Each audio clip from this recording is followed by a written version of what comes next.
Dear President Juncker, we are really very pleased and honored that you are here with us and that you join us. We know that your agenda is very busy, so we really appreciate you are here with us.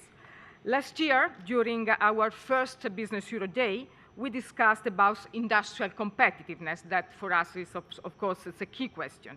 And we have to say that the work program of your Commission for 2015 showed that useful steps have been taken to improve the situation. But we expect more. Industrial investors need tangible signs showing that competitiveness, which is a key word for us, is truly mainstreamed in all European policies. This brings me to the motto of our second Business Europe Day today, which is Invest in Europe. We chose this slogan for 4 reasons mainly. First, Europe, and you know this very well, is losing ground as an investment location. Our share in global foreign investment flows has dropped from 40% in 2000 to 17% in 2013, so it's a huge drop. Private investment is still 11% below pre-crisis levels, and overall, if we consider public and private investment, we are at a 20 years low. So this is the situation in Europe. We know that our competitors are recovering much faster.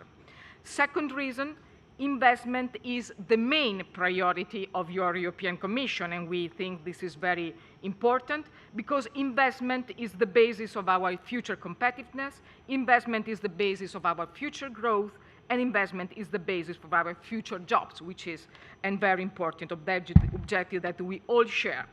Third point, invest in Europe, urge all the Europeans to join forces because member states are stronger when they are united and they have to work together with all the European institutions. We only have one choice, either to succeed altogether or to become insignificant separately. And fourth, Invest in Europe is a call on investors to believe in the future of our continent. There are many good reasons to invest in Europe. We all know, we also in the panel with some businessmen, this was very clear. We have a market of 500 million people and 21 million businesses. Our GDP is higher than the US GDP, and this is important, and higher than the combined wealth of China, India, and Japan. Europe has a lot to offer to foreign investors and also to local investors. If the right decisions are taken, if the right reforms are fulfilled, investment will increase and citizens will reap the reward in terms of growth, jobs, quite rapidly. And we have to say that the experience of some countries that carry out the good reforms are showing this. So our main point is that the urgency to act is unprecedented. This is very important. It's time to act. We have, in our opinion, a very interesting window of opportunity. In the short term, of course, the action taken by the ECB can help. The more flexible enforcement of the Stability and Growth Pact is important. Lower oil price and the favorable euro-dollar exchange can create, as I said, a window of opportunity to enhance growth and to go back to growth, and we see some signal. But if we turn the present window of opportunity into a window of complacency, where we say, okay, now everything is fine, we don't need anything else, and we do not make the necessary reforms, the effects of quantitative easing and flexible enforcement of Stability and Growth Pact rules will be wasted and in a certain sense could even become counterproductive. So this is a right opportunity, this is the right moment to act, and we have to act. Also consider this situation, which can be positive. Dear President Juncker, you said it very clearly yourself when you defined the priorities of your Commission. European policies must pursue 3 objectives altogether: public finance stability, structural reforms, and investment. By returning EU investment to levels that will drive long-term growth, we require fundamental improvements to the business environment. This is what we want to underline. We as Business Europe, you know this very well, we fully support the European investment plan. We think that this is a good discontinuity to compare with the past. We totally support this, and we think this is a real good step. We welcome the creation of the European Fund for Strategic Investment.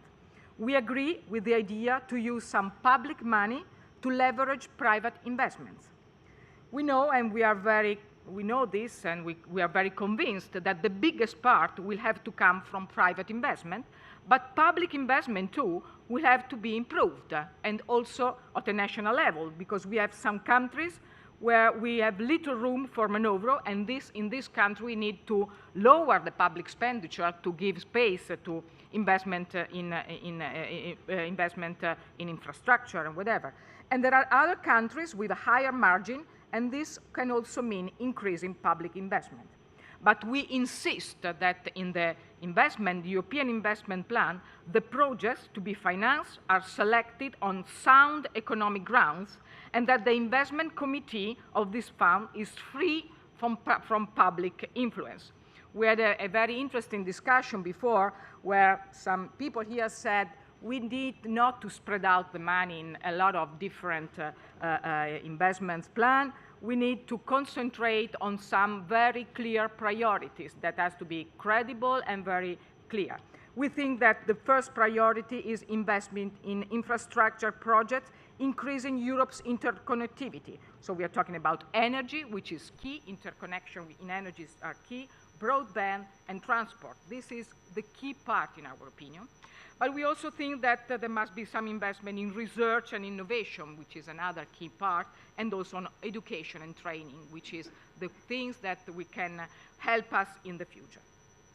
Furthermore, we are absolutely convinced that the EFSI can only reach its ambition leverage of that objective if Europe removes barriers to investments. We have to improve the overall investment climate, and there is no shortcut to do this. So improving the investment climate is very important. And how can we do it? We have some points which for us are very clear, 8 points. First, we must get rid of unnecessary, overly expensive regulation and bring down the cost of doing business. This is very clear in all different industries, in all different sectors.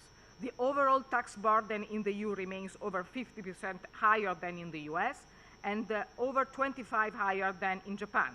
And the cost of starting a business in the EU is more than triple of the US, and it takes about twice as long to set up a company in the EU.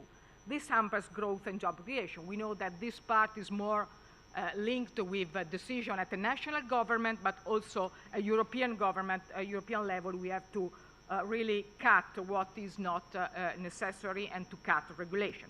Second, we must remove obstacles to market access outside Europe by pursuing an ambitious external trade agenda.